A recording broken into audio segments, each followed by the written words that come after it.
Propelled by his newfound confidence, Jordan would now soar into the national spotlight. He wanted to get better, and then he had the ability to get better. And from that point on, I never seen anything like it.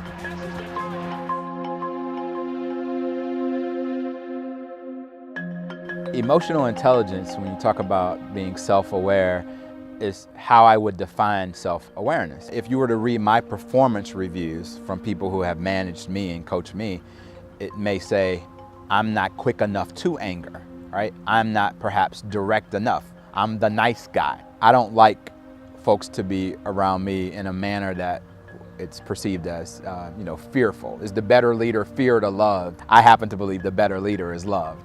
Recognize what your strengths are. Deal from a position of strength. Make your decisions based on what your strengths are. The easiest way to find out what your strengths are is to ask 5 or 6 people, when they think of you, what do they think of? And ask them to be truthful.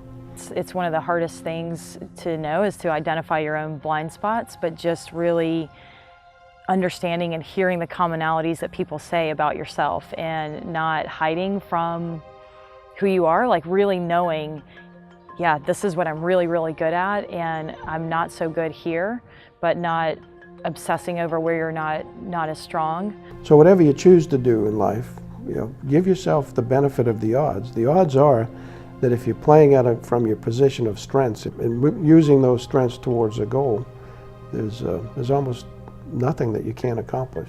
You got to play in the arenas where you know you're strong and not in the ones where you know you're weak, but then also not hiding from any of those parts about yourself, just really looking them head on. Everyone wants to be challenged at some point. Some are internally challenged and they're motivated, at 4 years old, the second they don't want to lose a single point in anything. Until I was about, 15 years old, I lacked a lot of confidence to do these things, and that's pretty far along. And so it took someone who would inspire me to ask myself and say, hey, look, believe in yourself, and maybe it's for that one point, or maybe it's that one practice, but have a goal for that one point or one practice. And if you keep that process going, eventually you start seeing those successes. And I think that's when you start getting that confidence. Know yourself. What are you really, really good at? And taking those things that you're really good at, and where can you put those skills to use?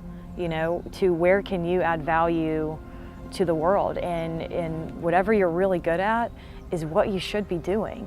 And that's where you're going to add value. So just knowing who you are and go after that thing 100%. The emotional intelligence component of understanding where I'm weak and where I'm strong, and not being afraid to address either.